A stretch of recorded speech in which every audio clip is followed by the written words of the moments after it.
What is up, everyone? All Barcelona fans and football fans. Back here now, finally with my kind of review and thoughts of the round of 16 of the Euros. I'm gonna try to keep this as possible. I'm filming this pretty late at night. Pretty much like, super late, but a little bit after midnight, so kind of around Friday morning. Now, Um, so sorry if I seem a little, a bit tired, but I have to start before tomorrow because the quarterfinal starts tomorrow. So let's just get into this. A lot of things happened here in this round of 16. Things that many did not expect, and some of my predictions also were not directly right in this. But no, we'll just go through this, and I'll talk about what exactly happened. We start with the first one, which was Germany versus Denmark. The match in Dortmund.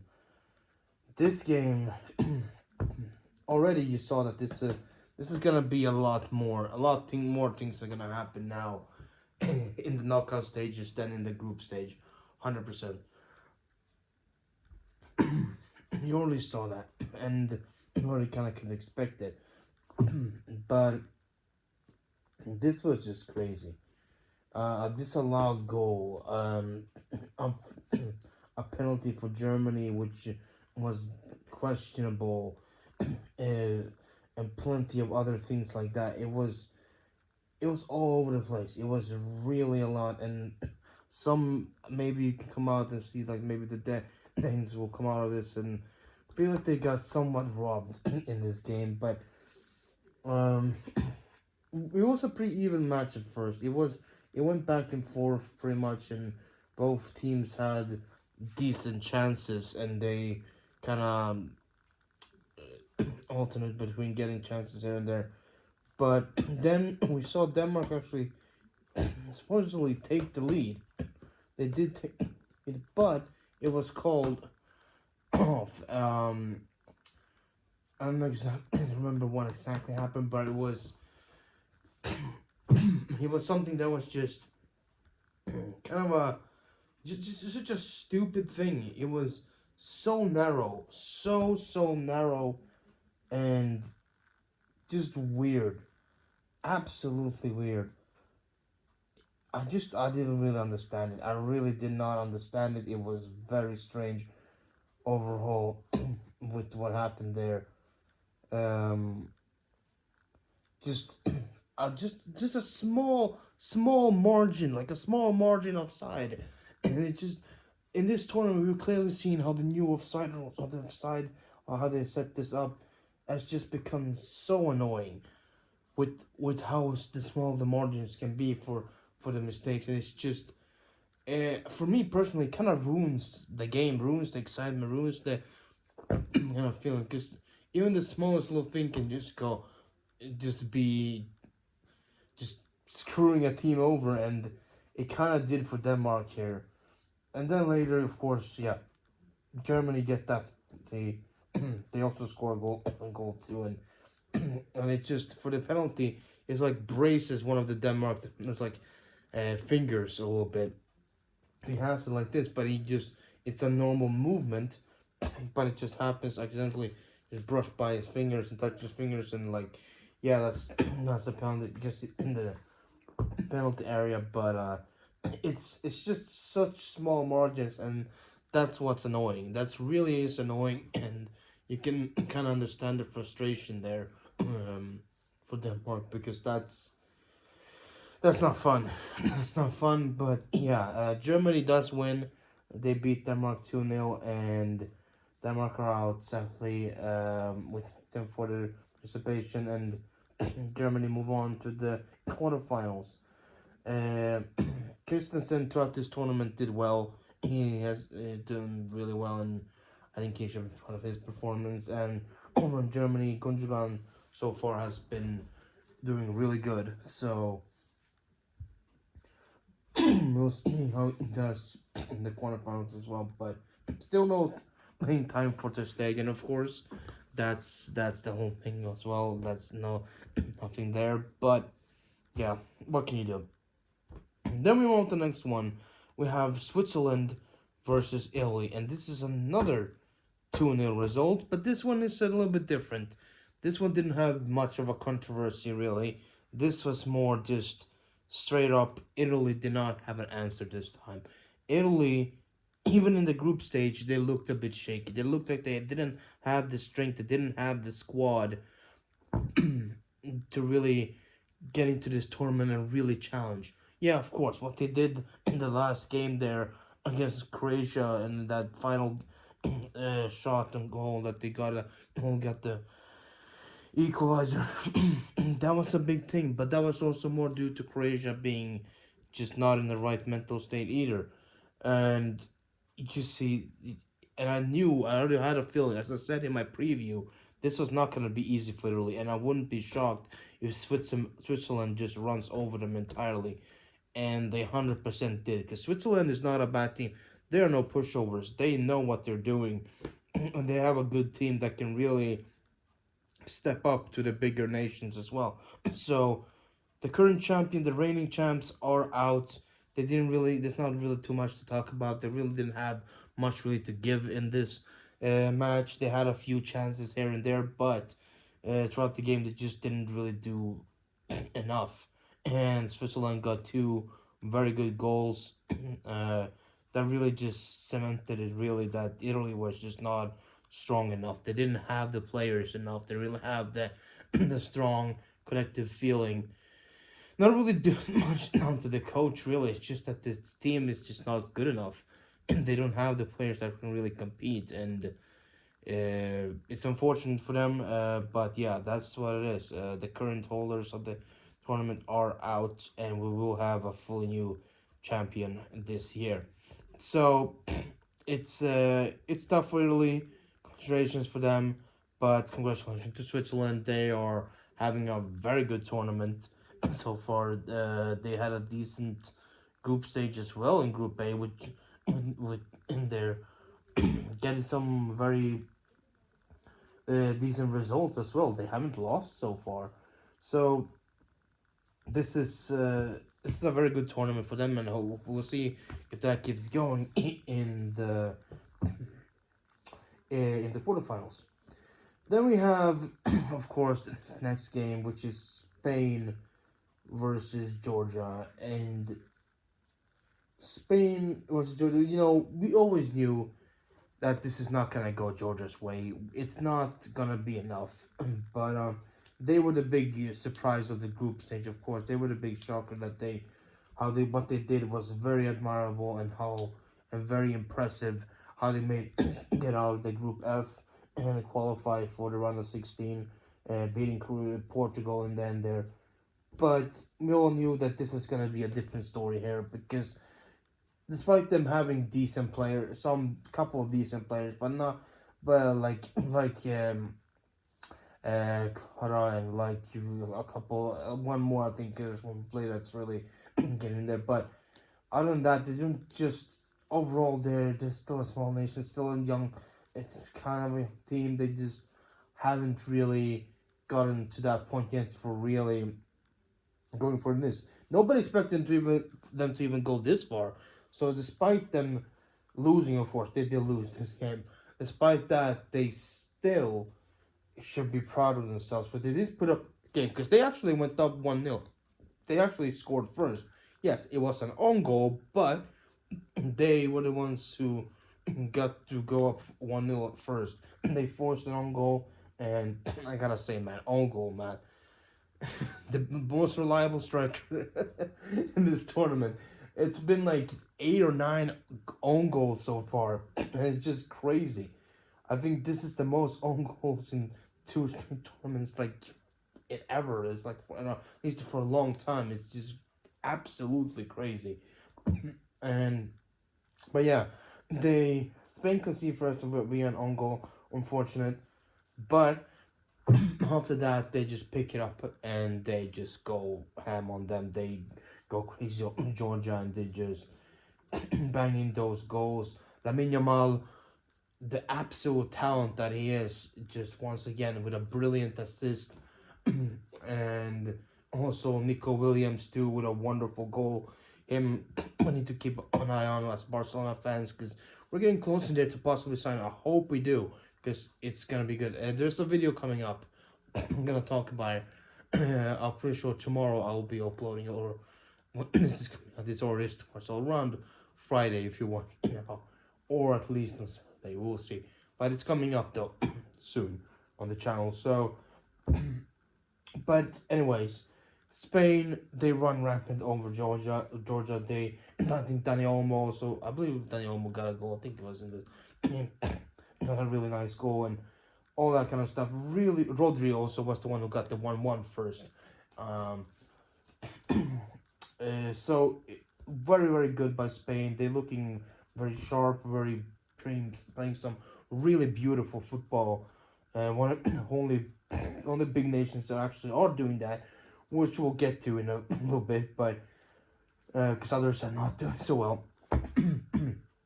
But very great by Spain, and they're moving on to the quarterfinals where they will be facing Germany, who will beat them. So that's gonna be a big clash right there, and it's gonna be very interesting. And that takes place tomorrow, so or now today, if you're watching. So on Friday, so we'll see what happens. Then we have England versus Slovenia. Oh, no, Slovakia. Sorry.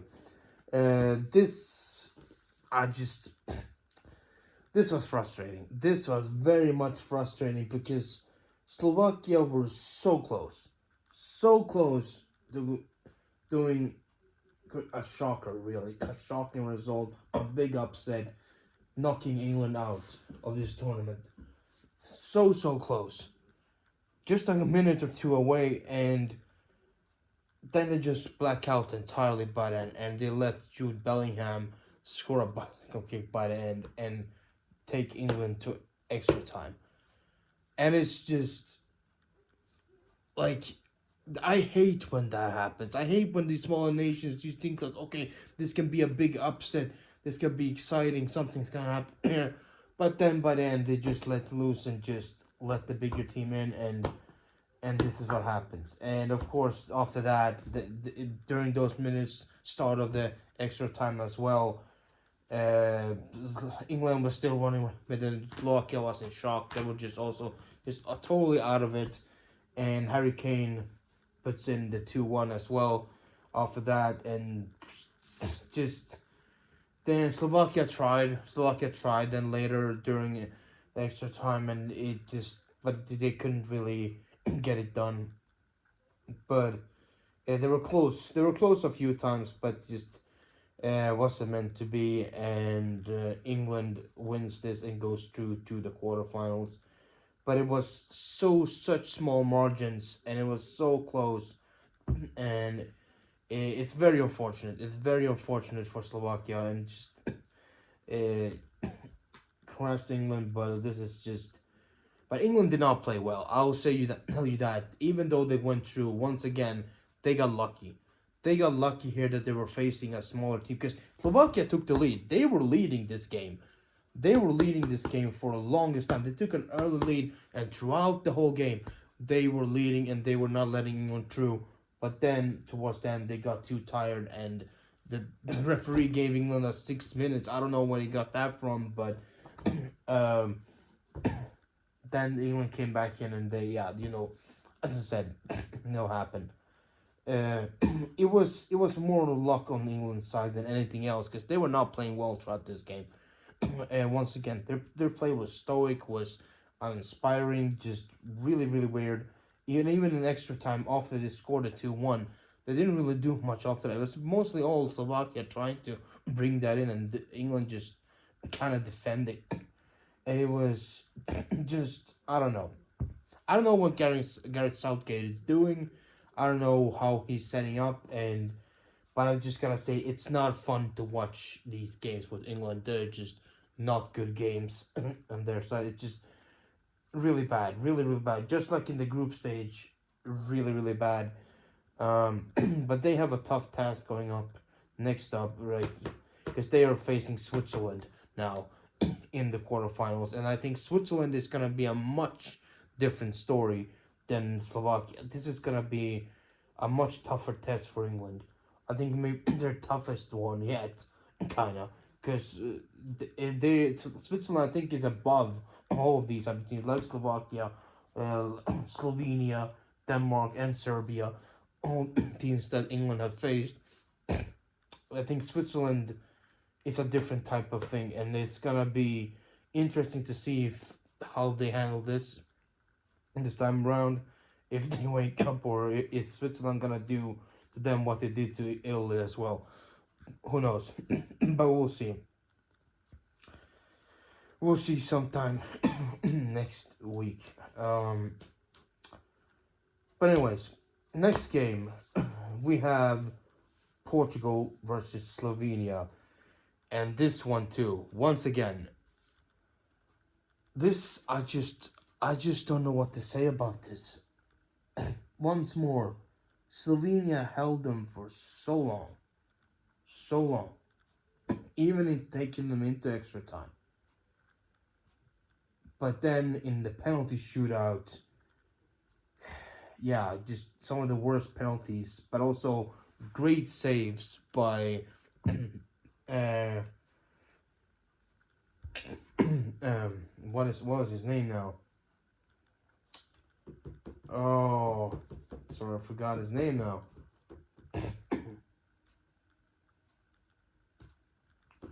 Oh, I can't remember his name now. The Portugal goalkeeper. At least he'll come to me later. Maybe I'll put it maybe down in the description. But he at least he 3 saves in a row from him, 3 big saves in a row from in that penalty shootout, and he was the main hero. And you know who wasn't the main hero and who just became even more annoying? Yeah, I don't care what it says. This is not anybody. This has nothing to do with me favoring another player or anything. No, it's just simple as it is. The behavior. Let's address the elephant in the room here. The behavior from Cristiano Ronaldo is absolutely embarrassing. Like and it's just not me saying that. A lot of experts have also said that. Even Portuguese ones. I've seen clips of media in Portugal calling him out for his behavior and for his selfishness. It's not just about him trying to take the penalties and all that shit. Whatever. It's ego. Whatever. You if you want to do that, you do that. But it's after that. It's what's in between and after. That's also I can't even speak. That also lays an extra layer, like sets an extra layer on top of that. That is just absolutely unacceptable. What this man does is just unreal, and I mean that in a good way, because he wants in there. He wants to play. He's chasing that record for himself. That means more to him than anything else at this point. That's why he forced himself to play versus Georgia. Yeah, he forced his way in there. He was not supposed to, but he convinced the coach to really do it because he wanted that record, and he failed to do it then. He failed to do it again now because he got the chance on a penalty, which was, by the way, really really cheap penalty. That I just don't understand. That was just I don't feel like that should have been a penalty. But anyways, um, he steps up and he fails to save it. Oblak saves that penalty, and after that, when it goes into like after the whole thing, and when the game kind of ends and it's supposed to go in extra time, instead of seeing this guy who is the captain, by the way, right? Instead of seeing him motivating the players and say, let's get around. I missed whatever, like it happens. Let me rectify that by just getting the team together and motivating. Let's go into this extra time now, and we can score. We can do this. you know, we are a stronger team. We should be able to get this done. We didn't in normal time, which by the way is very very bad by Portugal. They have not been playing well. But anyways, he should be saying that, right? But instead, what does this guy do? He goes and he cries. He starts crying, and there's so much left of this. I don't think maybe there wasn't even no, maybe it wasn't even after the full time. Maybe it was even before that, during like some smaller break. I don't know. It was somewhere in between there, right? But it was plenty of, at least it was plenty of the game left. I think. I think it was even before the end of normal time, and he just starts crying, and he like for some reason in the middle, like I understand if you cry after if you've been knocked out and you cry then and you're upset, understandable. I get that. That is, it's sad to get knocked out. You feel like you couldn't do it, and okay, I get it. But in the middle of a game, and also for a penalty that you forced yourself to, that you wanted to take, and that you have been forcing this notion on others that you're gonna score this goal, and that's all you're focusing on. He was not sad because he missed, because his possibly his and he's just gonna go. No, he missed.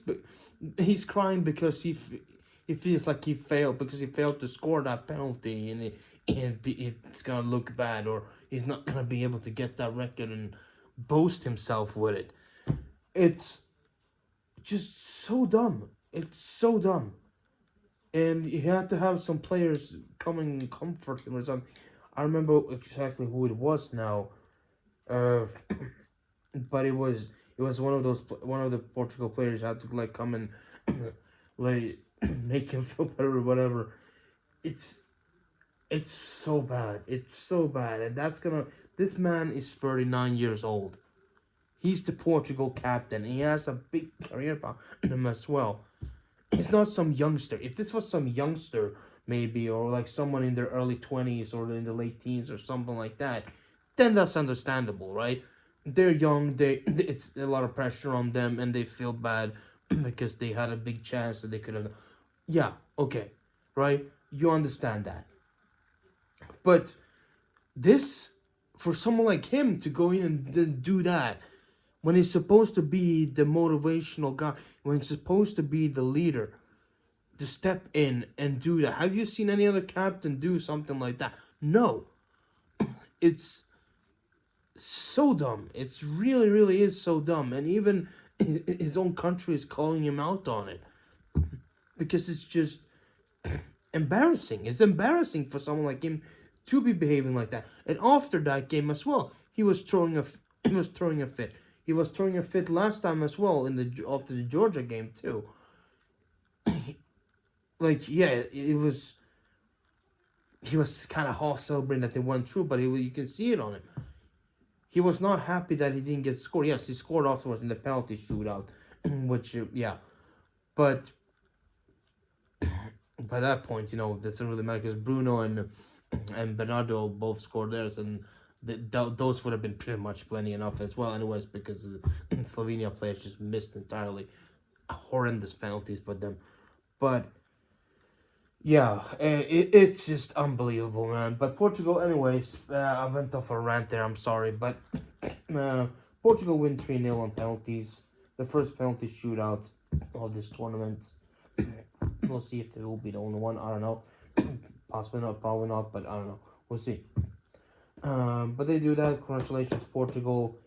A narrow escape of a very embarrassing exit there. They just narrowly avoid that. But props still to Slovenia. They did their best. They can still hold their heads high. That they did take Portugal to penalties, and they tried their absolute best, and that's admirable. So better luck next time to them, and Portugal moves on to the quarterfinals. We had João Cancelo and João Felix. I don't know if João Felix played much, but João Cancelo did at least.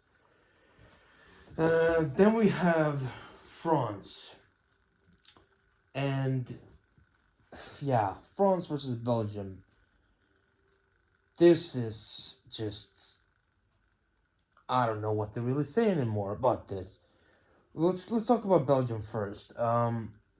Belgium just wasn't in this once more. They weren't at all in this tournament. They just didn't make it work when it comes to goal scoring, when it comes to really getting things together.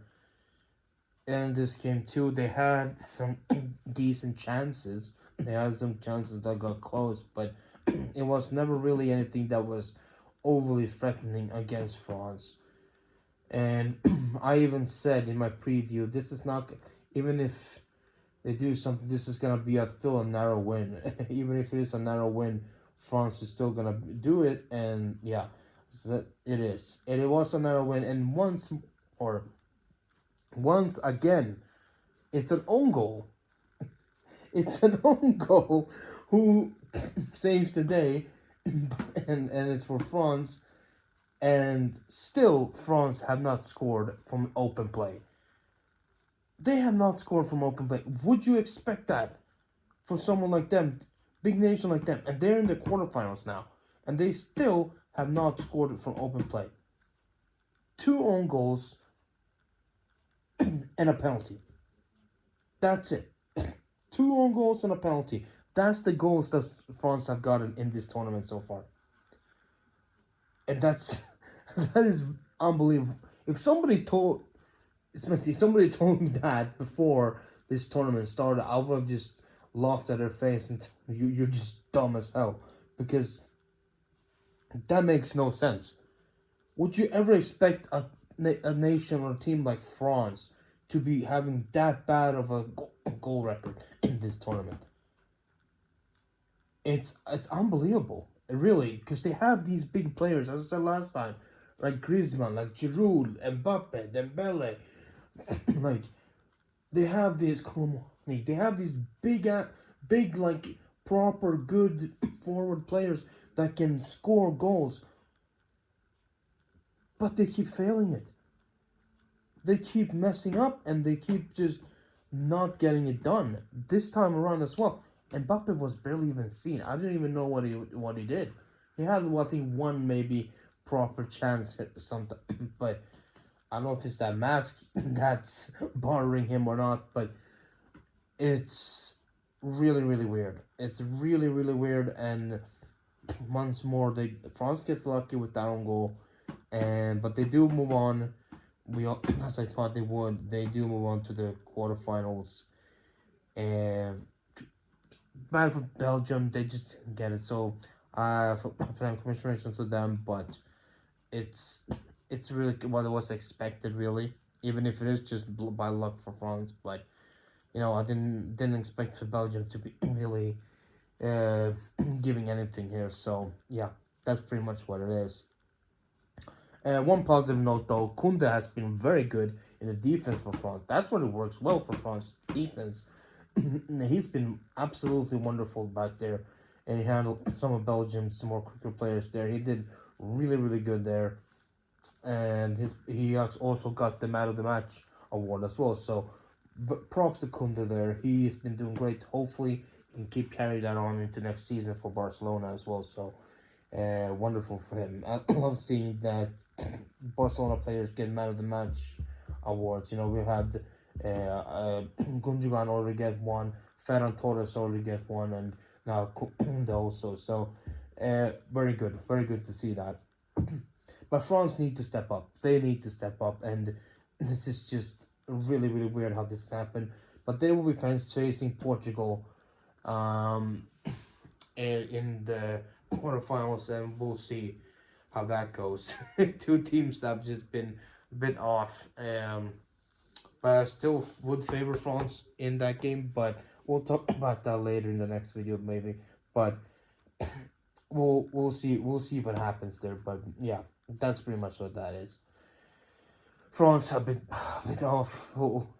Let's hope we get some more fun football from them. But yeah, it's an unbelievable stat. It really is. Then we have Romania versus Netherlands. Romania, who was the shock winner of Group E, when with their good first display against Ukraine, and then managed because of goal difference to win that group, a group that Belgium was in as well. So, and this time around they just didn't have the energy anymore. You would kind of expect that.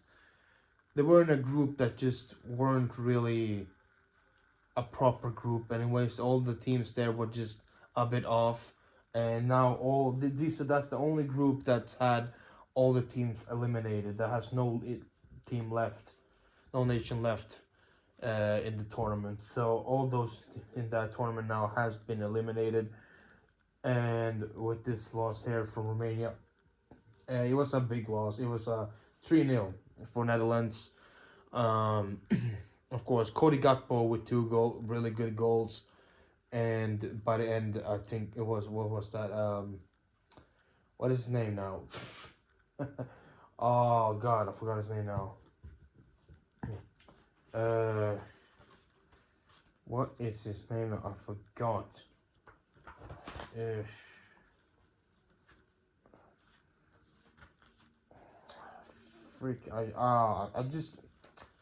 I hate when I forget.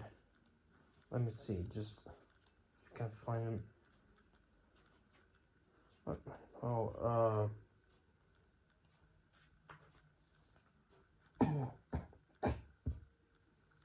doesn't really say much here.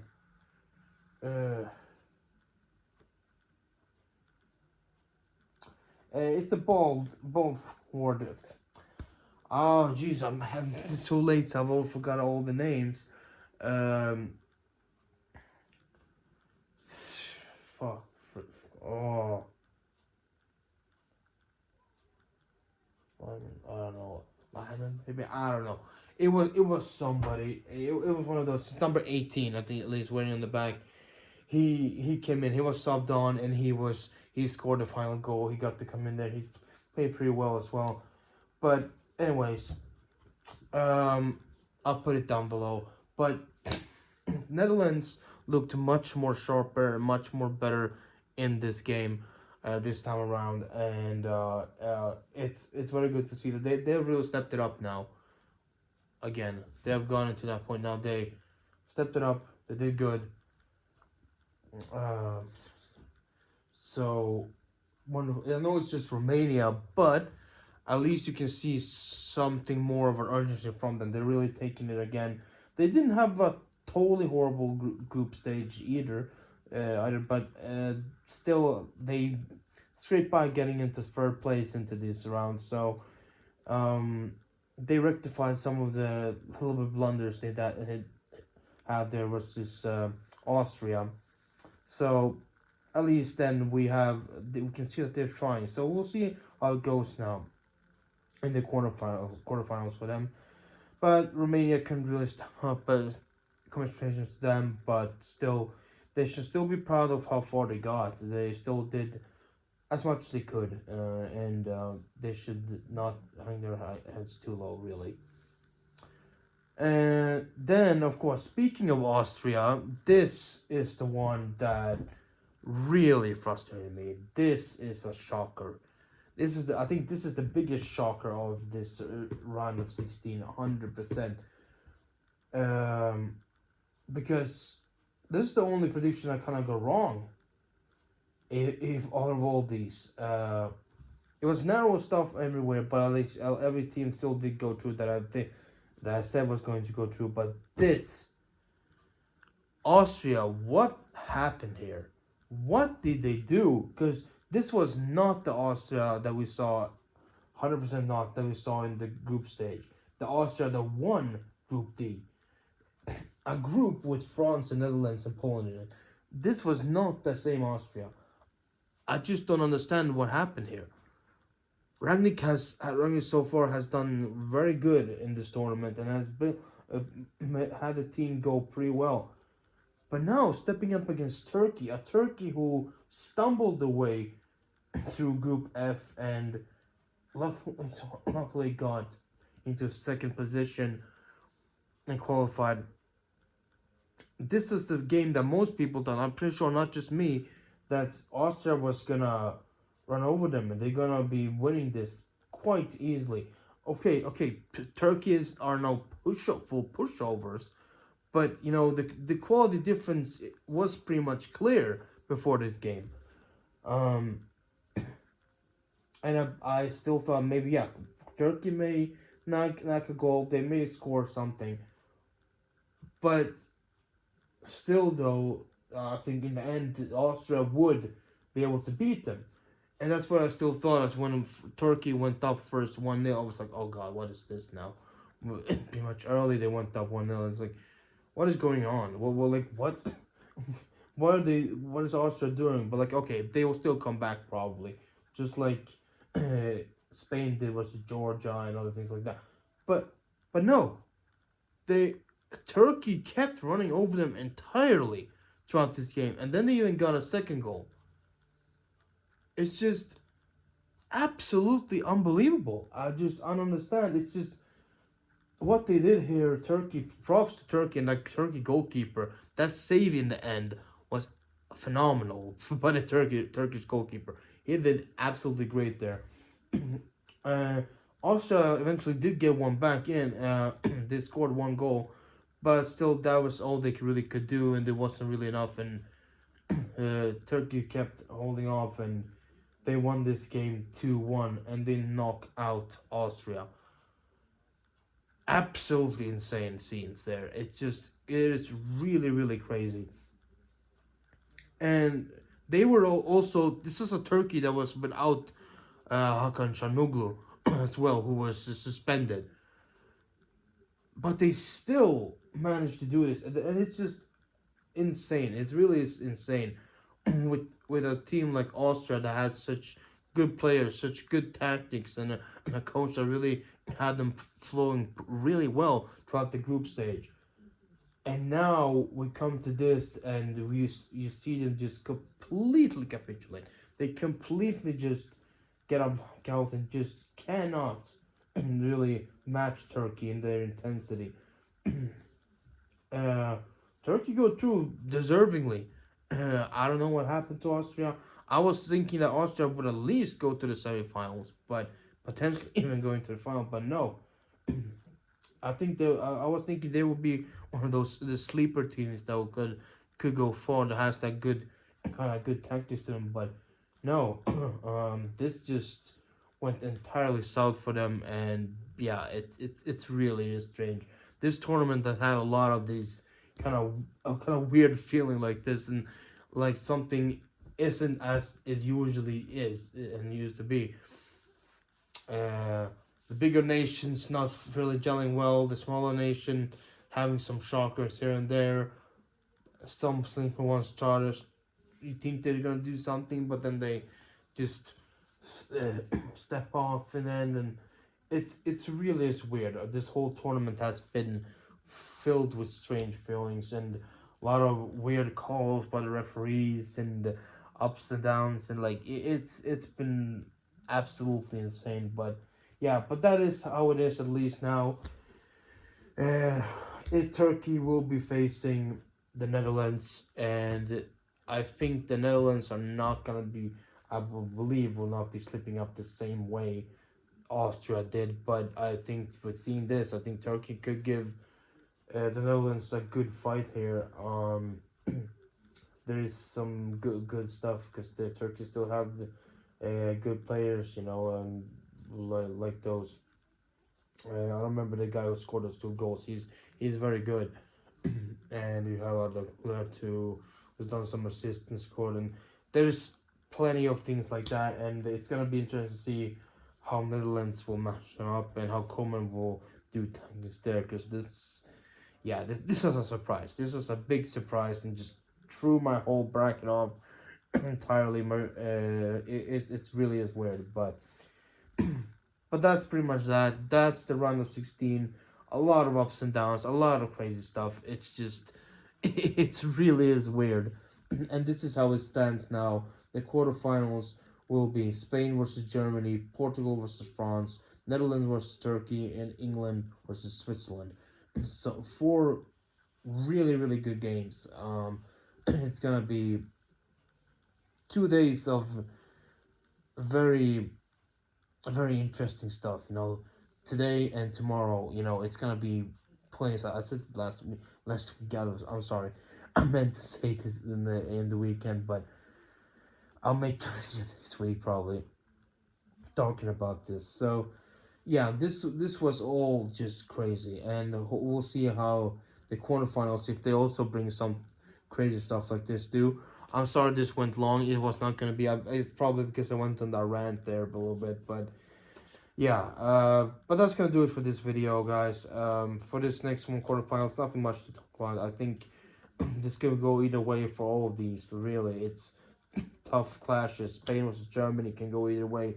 Spain has good tactic football. Germany has that strength to them.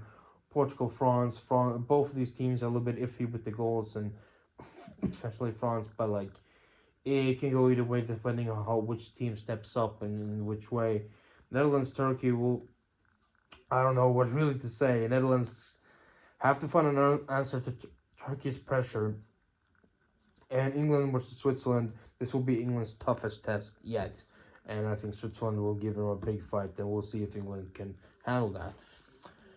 But yeah, that's gonna do it, guys. Hope you guys did enjoy this long video. I'm sorry it's that long. I promise you the semifinal review will probably not be this long. But